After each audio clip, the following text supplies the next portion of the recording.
Olá, que prazer estarmos novamente no nosso programa Sala de Imprensa. E hoje nós temos uma entrevista muito especial. O nosso convidado, sem sombra de dúvida, é um dos maiores e mais importantes políticos do país. Ele é um homem simples, com uma cultura invejável em razão do seu conhecimento, a sua erudição, é um grande jurista brasileiro e prestou um relevante serviço enquanto esteve exercendo seus mandatos. Ele é casado, com a senhora Marcela, ele tem 5 filhos, do qual o último filho tem o seu nome. Ele é nascido na cidade de Tietê, não é? Foi 3 vezes presidente da Câmara Federal, secretário de Estado da Segurança Pública, criou o CONSEG, a Delegacia das Mulheres. Ele tem, dentro desse currículo fantástico, 2 mandatos de vice-presidente da República, sendo que o segundo mandato ele cumpriu o exercício da presidência da República de 2016 a 2018. Eu estou falando desta figura ímpar do nosso país, Dr. Michel Temer. É uma honra receber no nosso programa, Dr. Michel. Muito gosto. Uma satisfação. Prazer. E eu gosto realmente de falar com o Michel. Eu tive a honra de trabalhar com ele, nós estivemos juntos na Secretaria de Segurança Pública e também eu aprendi muito, não é? Eu, no fundo, estou falando aqui com um mestre, não é? E meus colegas às vezes falam, pô, Redó, você, na verdade, elogia muito os seus convidados, mas eu elogio quando eles merecem. E o senhor merece, tenha certeza disso. Presidente, nós estamos vivendo num país novo, não só em razão dos problemas recentes que tivemos, não é? Que abalou o mundo inteiro, não é?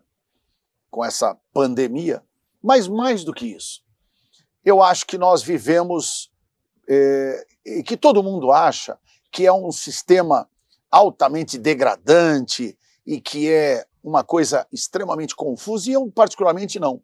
Até porque nós estamos falando com um professor de direito constitucional e que conhece muito direito, e o que eu entendo é o seguinte: o Brasil, nos grandes momentos políticos, institucionais, extremamente delicados, que foi o impeachment do presidente Collor e o impeachment da presidente Dilma, não derrubamos uma única gota de sangue, não tivemos uma única conturbação, foi tudo democraticamente resolvido. E o senhor assumiu a presidência da República num país completamente degradado. em todos os aspectos, econômico, financeiro, social, político, institucional, e o senhor acabou com muita habilidade, asfaltando tudo isso, e para todo mundo, na verdade, hoje, passado 2 anos, não é? Nós sentimos esta evolução e o que nós temos hoje. Inclusive, sagrando-se recentemente com a oportunidade de capitanear, não é? Como responsável de uma delegação internacional em visita dos nossos libaneses, não é? Porque a maior comunidade libanesa é maior do que no Líbano. Bem maior. Bem maior que o Líbano. Está aqui no Brasil e em São Paulo. São Paulo, Curitiba, não é? Tá certo? Brasil. Foz do Iguaçu. Brasil todo. No Brasil todo, na verdade. Né? São mais de 1 milhão de... Não, são... Aqui descendentes, entre libaneses descendentes, chega perto dos 9 milhões. 9 milhões, porque eu... Entre minha cabeça que deu... libaneses, né? Porque no Líbano tem muito mais de 1 milhão. Né? Quer dizer, e aqui é a maior comunidade libanesa do mundo de descendentes. Então, e o senhor esteve lá, não é? Como nosso grande representante num momento difícil da sociedade libanesa. Portanto, eu acho que o senhor se sente realmente realizado na sua carreira política? Bom, Sérgio, em primeiro lugar, quero agradecer a delicadeza e a gentileza do seu convite. Né? Muito obrigado. Eu conheço, nós nos conhecemos há tanto tempo e há um bom período nós já tínhamos combinado que um dia nós iríamos ter essa conversa para o seu público. Portanto, eu agradeço essa delicadeza com que me convida e especialmente com que me apresenta. Né? Ora, falei só a verdade, presidente. Então tá bem. E realmente você sabe que, de vez em quando, eu até, viu, Sérgio, estou lançando um livro agora, a partir de segunda-feira, que é um livro da minha vida e do meu governo. Sim. Né? Eu gravei, na verdade, cerca de 22 horas de conversa com um grande filósofo, que é o Dennis Rosenfield, e destas 22 horas, nós extraído um livro, perguntas, respostas, fica muito interessante. Até eu confesso que eu me inspirei num livro feito pelo Oliver Stone, que gravou conversas com o Putin. E é interessante você, naquela longa entrevista, quase 200 páginas, você percebe, você acaba conhecendo a vida do Putin e o governo do Putin na Rússia. Né? E eu me inspirei nesse livro e levei isso adiante. E realmente eu conto lá um pouco, em face da sua pergunta, como foi um pouco a minha vida. Né? Quer dizer, há uma pergunta lá, você quando era menino, imaginou que chegaria presidente da República? Jamais me ocorreu isso. Né? Aliás, interessante, viu, Sérgio? Quando era garoto, eu estudava numa escola que ficava a 3 quilômetros da minha casa. Né? E, portanto, eu ia 3 quilômetros para ir, 3 para voltar. Às vezes tinha ginástica à tarde, você ia 3 quilômetros, 3 quilômetros voltava. E à noite ia ao cinema, 3 quilômetros, dava uns 15 quilômetros por dia. Por dia, né? Quando havia esses casos, né? Mas interessante, quando fiquei razoavelmente com 12 anos, eu achava que seria escritor. Uma coisa curiosa, estava na minha cabeça essa ideia. E por que eu achava que seria escritor, Sérgio? Porque eu tinha uma professora de português, até declino o nome dela, Sara Martins Bonilha, ela pedia uma narração qualquer, eu lá escrevia umas coisas, né? E ela dizia, Gel, você tem jeito para isso, você deve ler bastante. Ora bem, lá em Tietê não havia livraria, né? Pequeno, havia uma loja que vendia material escolar. Mas ela dizia, você vai à prefeitura e lá você pega os livros, fica 2 semanas, lê, devolve, pega outro, etc. E eu realmente, desde os 10, 11 anos... Gostou da prática? Gostei da prática. Eu achei que seria escritor. Mas é interessante, Sérgio, quando eu entrei na Faculdade de Direito, logo aos 18 anos, os colegas me lançaram para candidato a segundo tesoureiro do Centro Acadêmico 11 de Agosto, que era o cargo que cabia para os calouros. E eu fui eleito naquela oportunidade, e daí comecei a me interessar por política, sabe? E daí, interessante, a partir daí, eu sempre conto o seguinte, eu não fiz a minha vida, o destino é que fez a minha vida. As coisas foram acontecendo de uma tal maneira que, ao longo da nossa conversa, eu vou contando a você, eu cheguei até onde cheguei até aqui, até essa entrevista que você está me fazendo. Obrigado. Mas foi mais ou menos isso. E tem uma coisa interessante, né? Porque nesse seu período do Largo São Francisco, na verdade, lhe deu todo um cabedal, porque foi de lá também que saiu Jânio Quadros, né? Que saiu, enfim, outros presidentes, né? E Olavo Bilac, né? E grande... Porque tem uma coisa... O Barbosa. O Rui Barbosa. Na verdade, o Dr. Michel Temer, ele também é poeta, não é? Porque o senhor tem algumas obras literárias, do qual eu tenho uma ou duas em casa, mas essa depois o senhor fica me devendo, dos seus poemas, né? Mais de 200 poemas. Não é? Você não pegou ainda esse meu livro? Não, esse não. E eu gosto de poemas, até porque é o seguinte, e eu vou gravando, então não tem jeito, porque nós vamos transmitir isso para o Brasil inteiro, essa entrevista, mas eu vou convidá-lo, e eu gostaria muito que o senhor pudesse, porque é o seguinte, às terças-feiras, no Palácio da Imprensa, a nossa sede, tem lá a Casa do Poeta, Lampião de Gás, que foi fundada por Guilherme de Almeida. Grande poeta. Grande poeta, considerado o príncipe dos poetas, como foi o Olavo Bilac, não é? Nosso querido, saudoso Paulo Bonfim, não é? Enfim, e tudo isso, nós montamos uma estratégia que a gente faz uma vez por mês, eventos, não é? Para homenagear poetas e tal. Então a gente tiveram inúmeros poetas lá. Entendi. E gostaria, inclusive, de, num momento, né? Mas tem mais de 70, 80. Quer dizer, isso depois também, porque essa questão da pandemia e tal, não sei o quê. Porque esse livro meu de poesias, Sérgio, foi quase uma brincadeira que eu fiz, porque às vezes eu voltava de Brasília, ia a Brasília, voltava de Brasília, ao longo de muitos anos, né? Sim. E eu escrevia, pegava um guardanapo de avião, o que me ocorria naquele momento, escrevia. E chegava no meu escritório e pedia a Gilda, né? Olha, digita isso daí. Sim. E ele digitando, etc. Né? E uma ocasião que eu deixei sobre a mesa, e passou por lá o Gaudêncio Torquato, que é um amigo nosso. Sim, e o Torquato disse, o Temer, eu gostaria de ler isso daí. Daí ele leu e me disse o seguinte, olha aqui, você deveria publicar essas coisas, porque você é muito cerimonioso, quase metálico, até foi a expressão dele. Se você publicar, humaniza a sua figura. Eu disse, não vou fazer isso. Eu escrevi para mim. Simplesmente para mim é uma brincadeira quase. Mas a partir daí eu levei para Brasília, uma ocasião, e lá eu encontrei um amigo, que é poeta também, e ele levou e me disse, olha, você está aqui, você deve publicar. Eu falei, bom, é segunda opinião, eu vou publicar. Porque você, na vida pública, também, quando publica essas coisas, sofre críticas as mais variadas, dos seus inimigos. Verdade. Mas, graças a Deus, eu publiquei e não tive muitas críticas, né? Observações até favoráveis.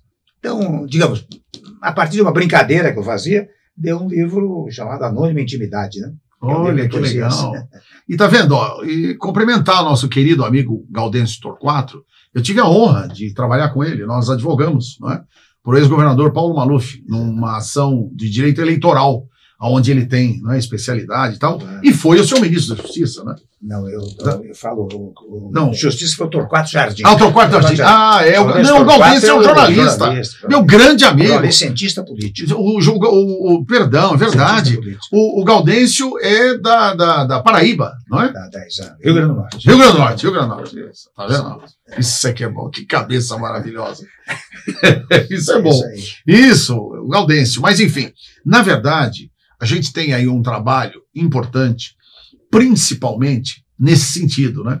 Porque eu já o conheço há muitos anos, trabalhei consigo, né?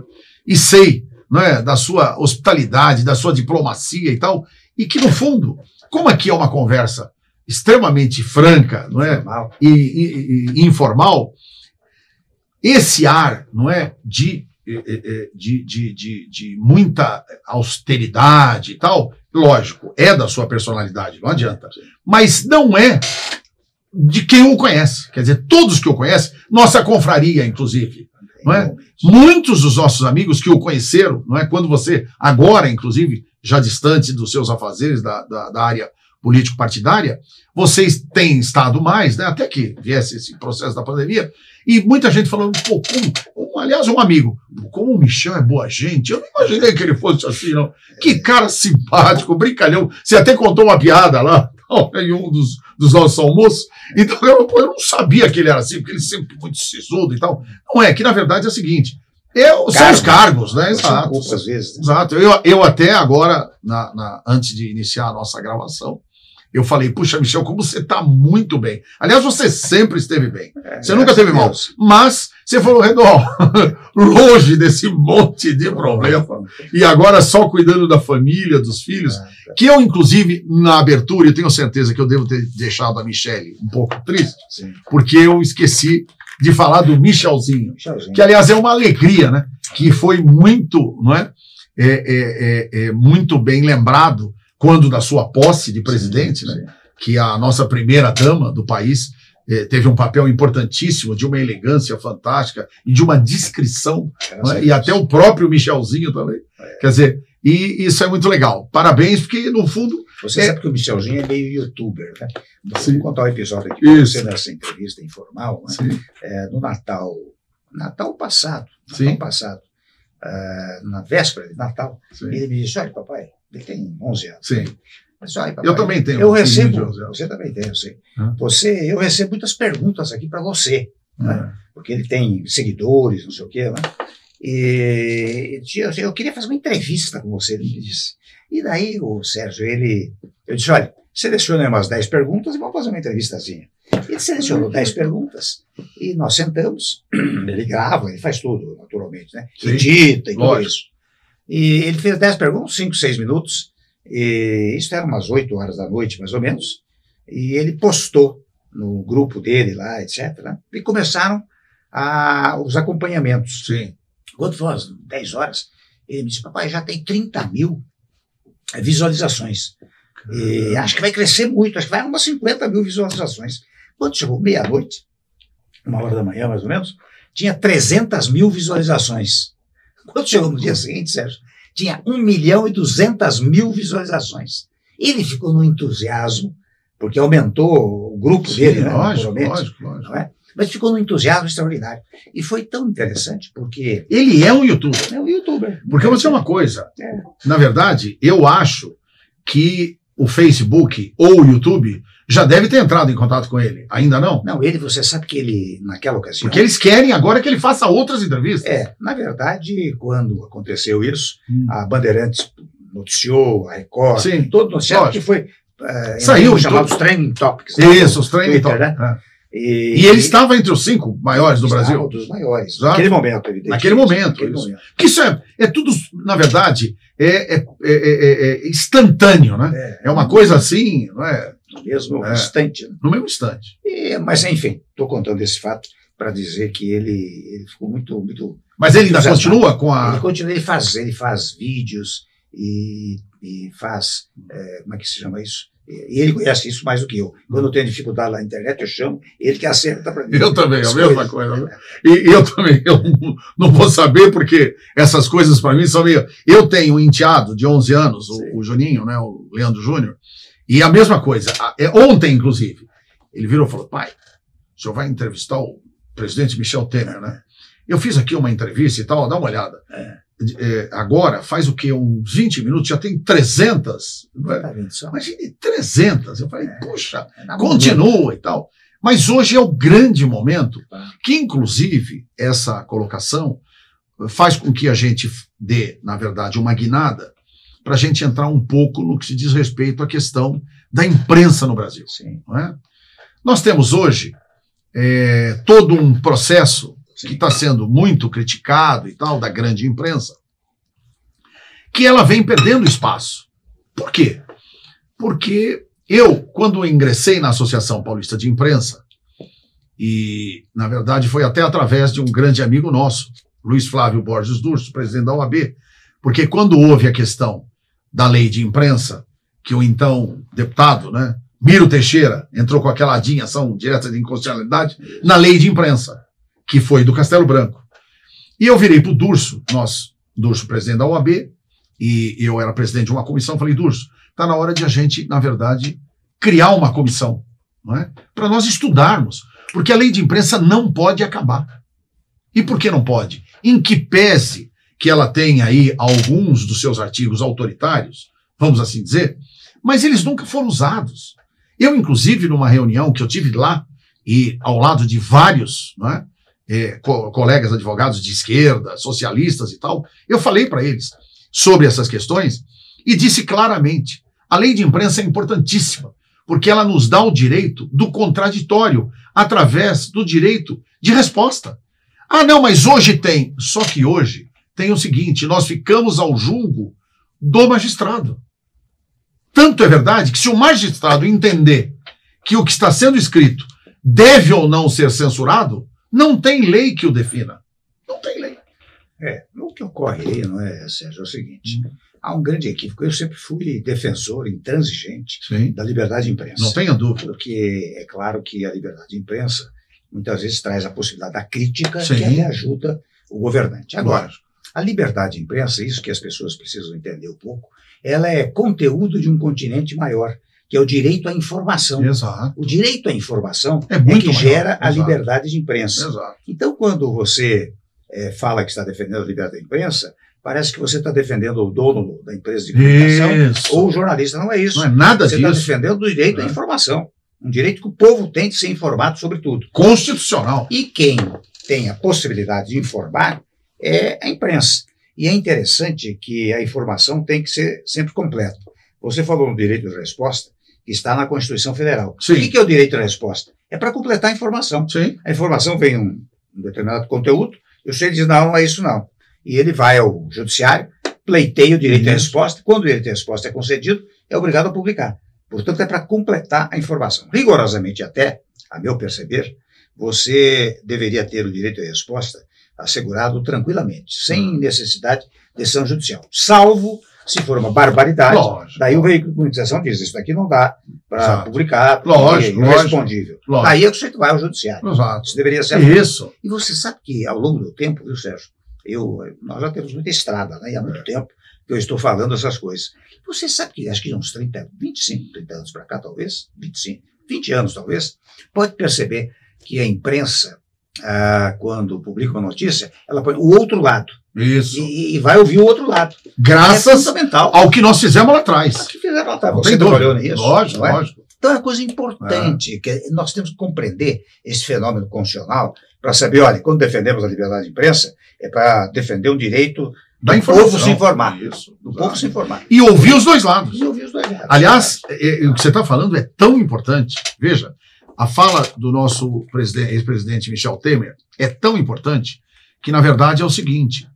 No fundo, hoje é verdade, em todas as emissoras de rádio e televisão, procuramos o fulano e ele não nos deu resposta, ou, quer dizer, inclusive quando a acusação é muito pesada, chegam até a dizer, e os nossos estúdios estão aqui para que, se ele quiser se pronunciar e não sei o quê, dando esse direito do contraditório. O que nós podemos fazer uma observação, digamos assim, e eu acho que para melhorar o direito à informação, é o seguinte, muitas vezes, há uma espécie, vamos dizer que haja, um indiciamento. O que é o indiciamento? Isso. O indiciamento é um ato do Poder Executivo, é do delegado de polícia. Lógico. Não é nem do Judiciário. Lógico. E o indiciamento é uma palavra que vem de indício. Exato. Ou seja, princípio de alguma coisa. Início de qualquer coisa. O delegado percebe que há indícios da prática de um delito. Isso. Então, às vezes, ele indicia, mas ainda nem tem o relatório final. Exatamente. Então, depois do indiciamento é que vem o relatório. E quando vem o relatório vai para o Ministério Público. Sim. O Ministério Público verifica se denuncia ou não denuncia. Se não denunciar, morre ali. Se denunciar, ainda tem que ir para o Judiciário e o juiz, competente para o caso, acolhe ou não acolhe a denúncia. Se não acolher a denúncia, também morre ali. Não tem dúvida. E, entretanto, você veja, nos dias atuais, quando há um indiciamento de alguém, ou seja, um ato administrativo e não um ato jurisdicional, a imprensa publica com um alarde extraordinário. Exatamente. Depois, muitas vezes, há todo esse procedimento que eu digo, vamos dizer, o relatório é aceito pelo Ministério Público, a denúncia oferecida, o juiz acolhe a denúncia, há todo um processo e, afinal, o sujeito é absolvido. Estou falando do processo penal. Sim, lógico. Muitas vezes a notícia da absolvição vem na 4ª página, num pé de página, né? Quando, muitas vezes, no início, se coloca em primeira página, um escândalo. Sim. Isso não me parece útil. Eu digo isso com toda tranquilidade, porque eu prezo muito a liberdade de imprensa, defendo a liberdade de imprensa, é fundamental, tendo em vista aquela colocação inaugural que eu fiz sobre o direito à informação, né? Mas acho que este dado que era preciso pegar um pouco. Ou seja, quando der uma notícia a respeito de um indiciamento, que ainda não é um ato judicial, se um dia houver absolvição, tem que dar a mesma divulgação. O mesmo tamanho, direito, não é? Do tamanho, tamanho, das dimensões, da forma como foi feito. Isso precisava ser feito. Que é em favor de uma dos direitos individuais mais sagrados do texto constitucional, que é a chamada liberdade individual, não é? A preservação da intimidade, a dignidade da pessoa humana. Não são tenha princípios dúvida. constitucionais. não é? E muitas vezes não são levados em conta, né? Precisam ser levados em conta. E eu tenho dito o seguinte, doutor Michel Temer, nós temos hoje uma situação muito, muito atípica, que é o seguinte, eu prezo e acho que a liberdade de imprensa é fundamental, não é? Porque há uma diferença fundamental também entre liberdade de imprensa e liberdade de expressão. Que as pessoas, enfim, aí já é uma questão mais técnica, que as pessoas não entendem muito bem, mas na verdade é o seguinte, mas na minha modesta visão, eu entendo que a dignidade humana está acima da liberdade de imprensa e acima da liberdade de expressão. Por quê? Porque quando você, na verdade, acusa alguém ou ofende alguém, você fere a dignidade objetiva e subjetiva do ser humano. E a essa não tem como reparar. Ah, não, mas depois você busca amparo no Poder Judiciário e aí o juiz arbitra lá 1 milhão de indenização. Só que as pessoas que no momento em que ouviram aquilo, veja, eu vou dizer, vamos trazer lá atrás, não é? O caso do nosso, e eu acompanhei esse caso na OAB, porque eu militava na OAB, não é? Da escola de base. Ah, pois é. Lá da aclimação. Ali, acabou com a família, dizimou. O japonês, o dono da escola, morreu de desgosto, morreu de câncer. Ele era um homem forte, era um educador, era um cara que tocava a escola dele já há 20, quase 30 anos. De repente aparece o menininho lá, tem um probleminha dele, tem um problema de estomacal, que por isso ele tinha problema de dificuldade de evacuar, e aí acusam ele, tá certo, de ter feito maldade com o menino, e aí ele, inclusive, passa por um exame pericial, não é? E quando isso acontece, apedrejam a escola dele, os pais apedrejaram a escola, a mulher dele, e eu sei porque ele me contou pessoalmente isso. Ele, mas muitos anos depois, não foi no fato, porque ele esteve lá, porque ele foi procurar o apoio da OAB, porque o governador, na época, tinha, na verdade, dito, nós vamos indenizá-lo. E tudo graças a uma mulher, chamada Eliana Calmon. Porque ele foi condenado criminalmente, só não foi preso porque respondeu em liberdade. O Tribunal de Justiça confirmou a condenação dele por estupro de menor e tal, e depois foi para a mesa da Eliana Calmon, à época ministra do STJ, ela ainda não era corregedora, ministra, ela falou, Redó, porque depois eu a entrevistei, ela falou assim, Redó, eu vou te dizer uma coisa, eu peguei 79 volumes, 79 volumes, eu li um por um, dedicadamente, anotando tudo, verifiquei que não tinha um único indício que comprovasse tecnicamente que esse homem era culpado. Um único. Não fizeram exame nele, não tinha nenhum material genético dele no menor, enfim, nada que comprovasse. Resumo da ópera, ela absolveu ele, aliás, na época, foi quando ela surgiu. A Eliana Calmon surgiu por causa desse caso, né? Da escola de base, na aclimação. Só que o cara acabou com a vida, a mulher, depois, quando ele foi absolvido, a mulher e a família foram procurá-lo. Ele contou para mim. E olha, eu torno público hoje. A esposa e os filhos estão vivos. Ele falou, eu não voltei com a minha mulher porque eles não acreditaram em mim. Eles acharam que eu fui capaz de fazer um ato daquele. Imagina. Michel, o quanto é duro um ser humano ter uma acusação dessa. E a imprensa arrasou o homem, claro, estraçalhou. Tudo bem, a imprensa não tem culpa nesse caso, porque o tribunal confirmou. Então, a Eliana é que mudou tudo por causa da sua concepção de justiça. É isso. É isso mesmo. Então, por isso que eu acho que a dignidade é muito acima, na minha opinião, né, a preservação da dignidade, dos valores do ser humano, em detrimento da liberdade de expressão e... Agora, o sistema jurídico é muito bem montado, viu? Não tem dúvida. Você sabe que nessas hipóteses você tem os crimes de difamação, calúnia, injúria, né? Quer dizer, você tem meios de procurar o judiciário para recompor a sua dignidade, né? Sim. O problema é que a recomposição muitas vezes se dá judicialmente, Sim. mas não se dá popularmente, Sim. porque o povo tem uma outra espécie, ou teve uma outra espécie de informação. Por isso que na fase preliminar da nossa conversa aqui, eu disse, olha, quando houver um fato dessa natureza, o direito à informação exige que a divulgação de uma eventual absolvição seja feita do mesmo tamanho. Lógico. Ou se quiser, com o mesmo escândalo. Exatamente. Que foi feito a notícia, né? A primeira notícia. Né? Mas acho que a nossa imprensa está caminhando para isso, é uma coisa importante. Nós temos cada vez mais. E avançamos muito. Avançamos muito. Quer dizer, o valor e a qualidade de tudo isso é fantástico, indiscutivelmente. É verdade. Presidente, agora uma outra coisa muito legal. O senhor falou a respeito do seu livro e dessa história. O senhor está lançando esse livro, vai ser, na verdade, digital o lançamento, que já tem a editora, Já, Noesis. A editora... do Paulo de Barros Carvalho. Isso, a Noesis. É um livro que... E quem quiser adquirir esse livro, como é que faz? Bom, o livro vai... Pela internet. Mas ele vai para as livrarias, na verdade. Sim, fisicamente. Fisicamente, a partir de terça, quarta-feira. Já estará. Quarta-feira já estará por lá, né? Perfeito. É uma edição... Acho que o conteúdo está razoável, porque é uma conversa minha com o Denis Rosenfield. Sim. E é uma conversa, como disse a você, que foi gravada no final do meu governo, Sim. de 22 horas, né? Perfeito. 22 horas em partes, né? Sim. 2 horas por dia, uma coisa assim. Uma impressão gráfica muito boa, muito boa. Lógico.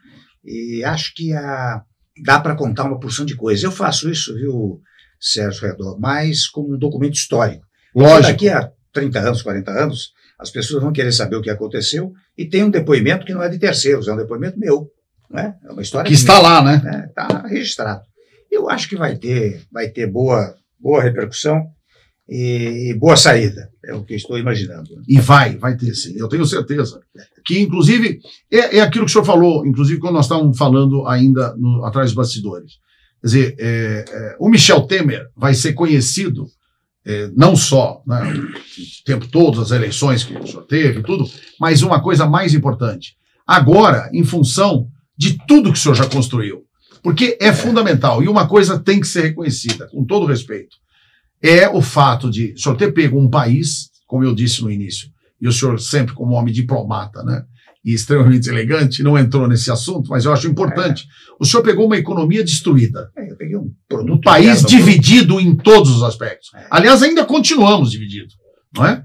Que esse conceito do negro, do branco, do nordestino, do paulista, do carioca, quer dizer, do hétero e do homo, não é? Enfim, uma confusão. Que é muito ruim, né, Sérgio? Porque nós temos que péssimo classificar o país. Exatamente. Não porque queiramos, mas porque a Constituição determina. Você sabe que logo no preâmbulo da Constituição, preâmbulo vem de pré-ambulare, quer dizer, sim, lógico. Não é? Logo no preâmbulo, há 2 menções à ideia da paz e pacificação. Lógico, Depois, lógico. quando você vai no texto constitucional, você verifica várias vezes a palavra paz. Não é? Sim. Então, só para dar um exemplo, no plano interno, por exemplo, parece que não, mas quando a Constituição diz assim, olha aqui, todos são iguais perante a lei, não podendo haver distinção de sexo, raça, cor, credo político, etc. Qual é a mensagem? A mensagem é unam-se todos. A ideia da paz. Quando a Constituição, no plano internacional, diz assim, você não pode utilizar artefatos nucleares para fins bélicos, sim, só para fins pacíficos, o que significa isso? É a mensagem da paz. Sim. Porque os outros países, muitos países, usam artefatos bélicos, artefatos nucleares, para fins bélicos. Lógico. Tanto que eu mesmo participei, como presidente da Câmara, como vice-presidente também, de conferências de vários países que tratavam da assinatura de tratados de não proliferação de armas nucleares. Sim. Por exemplo. Por quê? Porque há países que produzem as armas nucleares. Lógico. Então, a nossa mensagem da Constituição é uma mensagem de paz, de solidariedade entre os vários povos, entre os vários gêneros, não é? E nós não podemos incentivar essa disputa que se estabeleceu no Brasil. Você veja, só para dar um exemplo concreto, houve momentos em passado recente em que várias famílias me diziam, olha, nós não podemos reunir no Natal porque um irmão briga com o outro por causa de política. Lógico. Não tem cabimento isso. Não tem, você pode ter uma posição X ou Y, não é? Em favor de A, de B ou de C, mas o conjunto familiar é uma coisa importante. Fundamental. E esta guerra que se estabeleceu interna no nosso país não pode prosperar. não pode ser brasileiro contra brasileiro, mas brasileiro com brasileiro. Essa é a grande realidade. Exato. Nós temos que trabalhar por isso. Na verdade, é um trabalho altamente complexo, vamos assim dizer.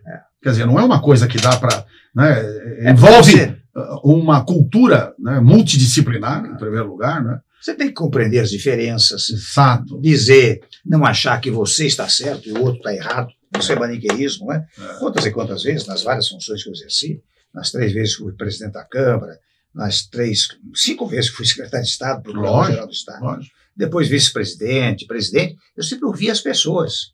E muitas vezes, até... Imagine, me permita interrompê-lo, 3, pessoal, só para vocês entenderem, não tem na história, não tem, porque eu fui, né?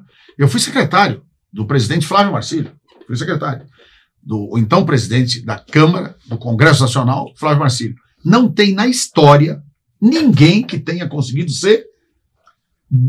exercer 2 mandatos de presidente. O senhor foi 3 vezes. Quer dizer, a sua diplomacia, a sua habilidade política é algo que tem que ser realmente homenageado. Não é só habilidade, é diálogo, né? Diálogo é uma coisa importante com os vários setores, com as várias categorias, e não se insurgir nunca, não se desagradar nunca com os que fazem oposição a você. Você tem que compreender a oposição. Faz parte do show. Faz do jogo democrático. Né? É claro que não pode chegar às raias da ofensa, etc., mas compreender. Não é? Você veja, quando eu assumi, é claro que eu tinha uma oposição feroz, mas era legítima. Aqueles que perderam o poder se opunham ao meu governo. Eu não dava nenhuma atenção a isso. Eu seguia em frente, ia governando, e graças a Deus conseguimos fazer grandes reformas. Né? Você vê a reforma do teto de gastos públicos, a reforma do ensino médio, a reforma trabalhista, a recuperação das estatais. Sim. Você falou na economia, nós apanhamos o governo, Sérgio, com um PIB negativo, um produto interno bruto negativo, de menos 3,6%. 1 ano e 7 meses. Menos 3? Menos 3,6%. 1 ano e 7 meses. Negativo. Negativo. 1 ano e 7 meses depois, ele era positivo em 1,3%. 1,3%. Então, que é uma enormidade. Então você veja. Num país de 200 Claro. E um produto interno bruto como o nosso, né? Quer dizer, altamente... Então temos muito a fazer no país, mas o nosso país, viu, e o nosso povo é de uma têmpera, viu, e uma capacidade de recomposição extraordinária. Ainda agora, quando nós vivemos essa pandemia, né, as pessoas me perguntam com muita frequência, olha, mas o que você acha da economia, etc., do direito à vida? Eu digo, olha, a governar também, você tem que levar em conta certos valores. Você tem o valor vida de um lado e o valor economia de outro lado. O valor vida é irrecuperável, porque ela vai embora, e a essa altura já foram 147 milhões de óbitos, lamentavelmente, né? E não volta mais. Não volta. A economia, ela é recuperável. E eu dou sempre o exemplo do meu governo, para mostrar como eu peguei o governo assim, 1 ano e 7 meses depois era assado. Né? Então, a economia se recupera. Por isso que, quando eu vejo a destinação de verbas, especialmente para os mais vulneráveis, né? Aqueles 600, R$ 1.200, não é? O financiamento para pequena, micro e pequena empresa, que é para manter o emprego, né? Eu digo, olha, tem que ser assim, porque você tem que ter os olhos para os mais vulneráveis. Porque nós temos no Brasil, César, nós não temos apenas pobreza, nós temos muita gente abaixo da linha da pobreza, quase a chamada miserabilidade. E quando você que é aqueles que ganham R$300 por mês. Então, você pega cerca de 14 milhões de famílias que recebem o Bolsa Família, que talvez se transforme em renda cidadã, né? Mas isso significa o quê? 30 milhões de pessoas. É um país, rapaz, 30 milhões de pessoas numa situação de vulnerabilidade absoluta. E nós temos que voltar os olhos para isso. Quando eu assumi o governo, eu me recordo, eu mantive, claro, o Bolsa Família, que era um programa muito adequado, como mantive o Minha Casa Minha Vida, também um programa adequado, né? E logo dei 2 aumentos ao Bolsa Família acima da inflação, porque nós temos que compreender a situação dos vulneráveis. A necessidade.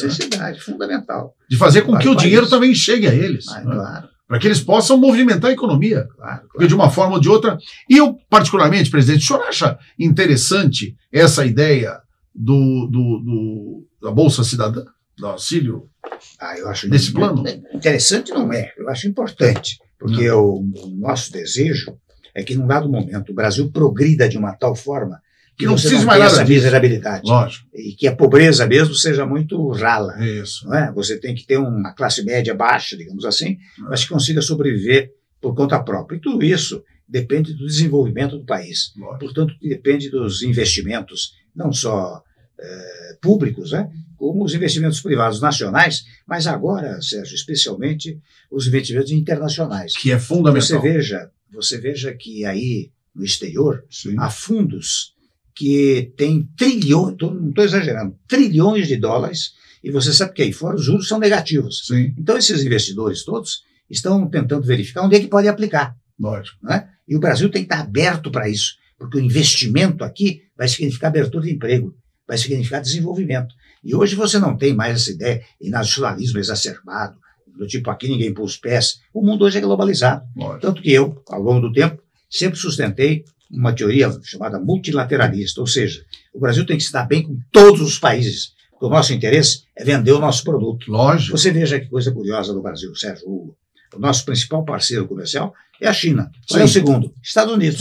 Então isso mostra que nós temos que fazer um equilíbrio entre todos os países, né? Com os países árabes, com Israel, com os países latino-americanos, com os países europeus. Nós temos que incentivar as nossas importações e as nossas exportações. Lógico. Né? E isso depende dessa multilateralidade. Isso, a multilateralidade. Porque se você se isolar, a teoria isolacionista, né, ela te deixa sozinho no mundo. Né? E hoje, quer queira, quer não queira, ainda que existe a teoria da não globalização, mas o mundo é globalizado. Né? Você veja que acontece um problema, não é? Em Liechtenstein, que é um paísinho, né, minúsculo, e a Bolsa de Londres cai. Por quê? Porque um bilionário mora lá. Não é? Claro. Quer dizer, e por que isso? Em função da repercussão da globalização do país. Né? Exato. Eu queria agora, já que nós estamos falando, né, assunto internacional, nós temos um problema hoje, problema não, né? Faz parte da democracia, a sucessão, né, do governo americano. O presidente Donald Trump e o presidente John Biden, que são os que estão, né, na corrida presidencial americana. Como é que o senhor vê esta questão em razão da importância direcionada ao mundo capitalista, ao mundo do desenvolvimento, das teses realmente, não é, do direito privado? Olha, eu tenho ouvido ao longo do tempo, Sérgio, alguns cientistas políticos que cuidam dessa área internacional. Lógico. E o que eu verifico é o seguinte: você é cidadão americano ou governante norte-americano. Sim. Qual é a sua principal prioridade? É o relacionamento, em primeiro lugar, com a União Europeia. Em segundo lugar, com os países asiáticos. Indonésia, Singapura, Vietnã. Não é? Esta é a grande importância. Coreia do Sul. Coreia do Sul. E um terceiro ponto, os países latino-americanos, neles incluídos o Brasil. Ou seja, o Brasil é importante para os Estados Unidos, mas não é, eu penso assim, não é a primeira prioridade. Não é? Bom, nesse sentido multilateral que eu estou mencionando, né? Quer dizer, você tem boa relação com os Estados Unidos e tem boa relação com todos os demais países. E tem uma coisa boa nessa história, que o senhor, inclusive, é um constitucionalista como ele, porque ele é professor de direito constitucional, perfeito. Né? E o senhor também. Tivemos até prosas, conversas. Que bacana. Duas ocasiões sobre esses temas, né? Por temas de direito constitucional. E o que identificaram muito. Sim. Ficamos até muito próximos, digamos assim, né? Estivemos lá várias, 5, 6 vezes juntos. E sempre com muita fraternidade. Foi muito útil. Mas o Brasil tem que agir dessa maneira. Tem que manter relações com os Estados Unidos, manter relações com os demais países. Tem que ter uma política diplomática muito, vou usar, universalista. Sim. Né? Isso é que eu quero dizer. Que é o melhor, né? Que é o melhor. Tá. E, na verdade, é assim, nós temos hoje, o senhor, né, com toda a experiência, e eu acho que os que estão acompanhando a nossa entrevista aqui com o presidente Michel Temer, estão vendo que a sua tranquilidade, a sua lucidez, o seu conhecimento, a sua erudição, os Estados Unidos, independente, não é, de ter uma democracia mais sólida do que a nossa, não é, em razão até da estrutura como é formado todos os partidos, não é? Lá também tem muitos partidos, mas os partidos que estão sempre se revezando no poder é o democrata e o republicano. E aqui não, aqui nós temos uma salada imensa, ainda que os que preponderam sempre é o MDB, o PT, o PSDB, não é? Veja a dicotomia, os processos aqui no Brasil, como são muito tênues, né? A sua solidez, né? E o que eu tenho notado é o seguinte, Michel Temer, como é que nós poderíamos, na verdade, dentro desse conceito, o senhor com a experiência que tem, o que o senhor vê? O senhor não acha que é importante uma reforma político-partidária? Agora, a reforma política a que você alude teria que vir, viu, Sérgio, por uma mudança do sistema de governo. Você sabe que eu acho que o presidencialismo aqui no Brasil está um pouco esgotado. Você veja que você acabou de dizer que nesses 32 anos de Constituição, e veja que em poucos dias, no dia 5 de outubro, nós fizemos 32 anos da Constituição brasileira. Né? E veja que nós tivemos 2 impeachments, 2 impedimentos, tranquilos, sem dúvida, mas sempre um pouco traumático. Toda vez que você tem um impeachment, politicamente é um pouco, muito traumático. E mexe com a economia, mexe com a sociedade, mexe com tudo. Então, qual é a solução? A solução seria caminhar para um sistema semi-parlamentarista, ao estilo português. Você sabe que no estilo português, o presidente tem relevantes funções, chefe das Forças Armadas, chefe da diplomacia, indica o primeiro-ministro, tem direito ao veto e à sanção, tem funções relevantes. Mas a chefia administrativa interna é feita pelo primeiro-ministro e pelo seu gabinete. Que é o parlamento quem elege. E você veja que é interessante, uma coisa curiosa, você vê que no presidencialismo, você precisa de uma maioria para governar. Verdade. No parlamentarismo, não. Se você não tiver maioria, você não governa. Verdade. Você nem é primeiro-ministro. Exato, porque é a maioria que forma o primeiro-ministro. E já há uma composição no Congresso e um equilíbrio entre o Poder Executivo e o Poder Legislativo. E se houver um problema qualquer, a queda do governo significa a perda de confiança, você cai o primeiro-ministro, cai o gabinete, mas sem traumas. Constitui-se um novo governo e a vida continua. E dentro do Congresso. Obrigado nós estarmos aqui. Eu acho que foi um papo extremamente agradável, onde tivemos que fazer uma abrangente, não é? Colheita de informações, de dados, a sua experiência, né? Esses anos todos, né? De vida pública e agora como um grande advogado, né? Que e um pai de família exemplar. Eu agradeço e desejo que Deus o ilumine e que a gente possa realmente ter esse país que todos nós esperamos. Muito obrigado a você, um grande abraço. Muito obrigado, uma honra, viu? E assim nós encerramos essa brilhante entrevista, do qual eu pude conduzir aqui com a presença do nosso ex-presidente Michel Temer, e eu aguardo você, meu telespectador do nosso programa Sala de Imprensa, agradecer também meu querido amigo Fernando Mauro Treza, que o presidente já deixou os cumprimentos ali, com todo o nosso pessoal, e que nós queremos, inclusive, externar que nós estamos sempre, Deus acima de tudo. E é isso que nos conduz. Muito obrigado, felicidades e até o próximo Sala de Imprensa.